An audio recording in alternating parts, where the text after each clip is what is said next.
The most horrifying Halloween deaths ever. The Hershey's incident. On a Halloween night in 2011, a small home on Winchester Avenue in Chicago quickly became the scene of a nightmare. After trick-or-treating, a grown 55-year-old man fell into a fury with his partner after discovering that his bag of Hershey's candy was missing. He was convinced that the 49-year-old woman had taken it, and what's... Wait. Can we just go back to the ages? 55-year-old man is going mad at a 49-year-old wife because he thinks she stole his Hershey's candy. I ain't gonna lie, I'm just very confused that he's mad about the Hershey's candy. Any other candy, I get it. Like, if it was Reese's, yeah, agreed. Like, bro, yeah. Started as a petty accusation, quickly escalated into a heated argument. The shouting grew louder and tempers boiled over. In desperation, and perhaps in an effort to also protect herself, the 49-year-old woman hurled a plate at the man's head, striking him in the face and cutting above his eye. The injury, later visible in the mugshot taken of him, only stoked his anger further. With blood dripping down his face, the man reached for a kitchen knife, and consumed by rage, he lashed out in a frenzy, striking... Holy, this is like the most violent couple of all time! Lambert, thank you so much for the 17-month sub, bro. Bro, what is this couple? They've got issues. Both of them's got issues. The woman multiple times. Neighbors later recalled hearing chaos and screams echoing from inside the home. Unsure as to whether or not the noises were Halloween decorations, police were eventually dispatched to the area. When officers arrived, they found the woman gravely injured. She was rushed to Cook County Hospital, where she lingered in critical condition for nearly a week. Despite doctors' efforts, her injuries proved fatal, and she later passed on November 5th. The man was arrested soon after and booked on felony charges. Bro, all this because you thought she took your candy. Hex, appreciate the bits. What had begun as a trivial Halloween quarrel between two adults ended in one of the most brutal of ways. That's crazy. On October 31st, at a thriving Halloween carnival, a 51-year-old man would step into the bustling streets dressed in a costume of burlap and straw, eager to join the thousands celebrating beneath pulsing lights and music. But in a sudden, tragic turn, the man's night of festivity shifted into pure trauma. The man joined the crowd in an energetic dance, and in the midst of the excitement, he wanted to take a break and light a cigarette. Okay. In his attempt, the flame from his lighter caught the edge of his costume's hood, and in an instant, his entire outfit ignited. Oh! Due to its material, the costume was extremely easy to burn. You can take it off, though? Put out and take off. The man would try ripping the costume off of his body, but difficult to put out and take off. What? His costume was difficult to take off? The man would try ripping the costume off of his body, but its contents had already begun melting into his skin. As for the crowd around him, they at first thought it was a prank or some sort of fire stunt woven into the Halloween event. Oh my God. It should be noted that most of them were heavily intoxicated, so their rationality and judgment skills were extremely impaired. Oh my God. As the blaze spread violently, it swallowed him whole like a torch. His figure staggered into the mass of dancers engulfed in fire with his arms flailing in a desperate panic. What? And everyone around him just thinks this is a goddamn trick? How good do you think his costume is? Well, they are drunk, but like, still. People continued cheering. Individuals were so impressed by the stunt that they had begun to record the screaming victim. Only when the man's screams got louder than the music at the carnival did a few sober witnesses realize what was going on. Bro. They rushed in to help and tried to rip off the burning pants and jacket that were now clinging to his skin. People took water bottles from their backpacks and emptied it onto the blaze, while others in the crowd continued chanting, snapping pictures, and dancing to what they perceived as a stunt. When the flames finally calmed, he was barely recognizable. Despite being rushed to the hospital, the man ultimately passed away from his wounds. Jesus. Hey, Halloween is around the corner, man. Be careful with your costumes. Especially you smokers out there. A 23-year-old mother in Hong Kong would continue navigating her life in an environment tainted by hardship. She was an orphan as a child, and as she grew up, she became addicted to abusing substances and other things. She worked at a nightclub in one of Hong Kong's red light districts, Tsim Sha Tsui, where a 34-year-old mob boss frequently visited her for services. The gangster was Okay. known to be extremely dangerous as he had a horrible temper and would often do cruel and unusual things to people who wronged him. One day, after the two met with each other, the mobster would accidentally forget his wallet at the venue.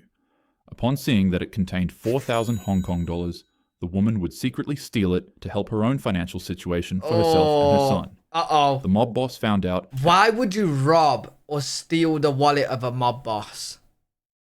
Like, that is a dumb idea. Especially since you worked for him, like, you know who he is. Like, And out of fear of what he'd do to her, she immediately returned the money back to him. Right, yeah, However, good. he wasn't satisfied. He demanded that she pay an additional $10,000 back to him as an interest fee for her thievery. But she gave it back. She gave... I changed my idea. Rob that motherfucker and never tell him. Just run away. Obviously, she couldn't meet those requests. On a calm night, as the woman made her way into her apartment after her shift, she'd hear knocks at her door. It would be 3 members of the Triad gang and a young girl who claimed that they wanted to settle the dispute with a more reasonable fee. Also, side note, the young girl seen here is actually the mob boss's girlfriend. Remember how I said he's 34? Well, she's 20 years younger than that. She's 14. She's 14. Yeah. Anyways, as soon as the woman opened up the door, they ripped her out of her apartment and drove her to a rundown flat on Granville Road in Kowloon. It was there that her final horrific month of torture began.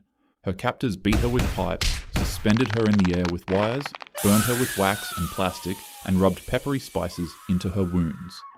What? Because she took his wallet and gave it back $500? They've got problems, man.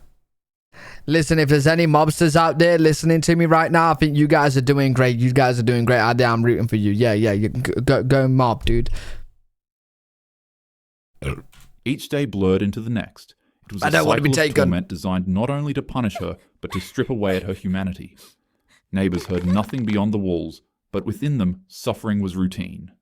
After nearly a month of agony, her body could no longer endure the mistreatment, and she would pass away from the monstrous acts of the gang. Jeez. Upon realization, the mob boss had his men disposing of her remains in bags and pieces to clear themselves of any evidence.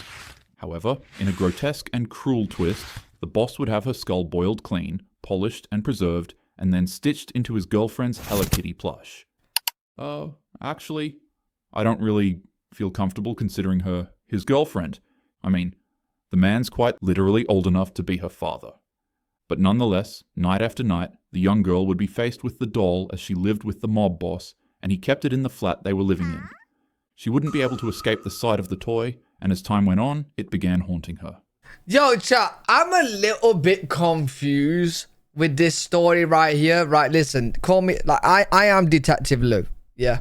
So this is why I'm here, right? I don't want to ruin everyone's fun, but it's just not making any sense. You're telling me a mob boss is doing all of this just because some girl stole his wallet $500? A mob boss, he will have loads of enemies.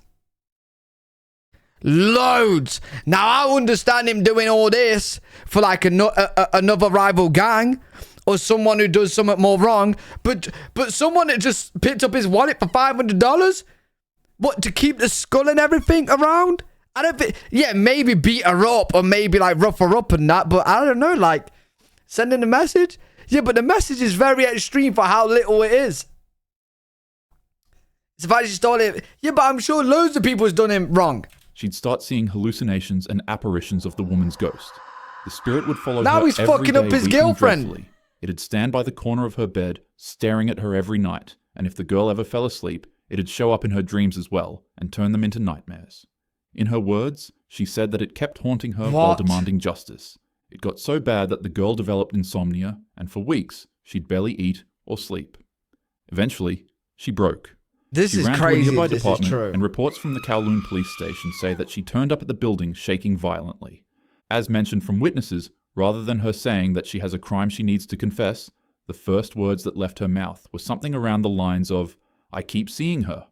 I can't sleep. Please, she won't stop crying. She won't leave me alone." She was literally traumatized. The girl told police absolutely everything they needed to know, and officials set out to arrest everyone who was involved. The three men.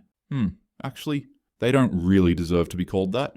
The three criminals were all sentenced to life in prison with a 20-year minimum before parole.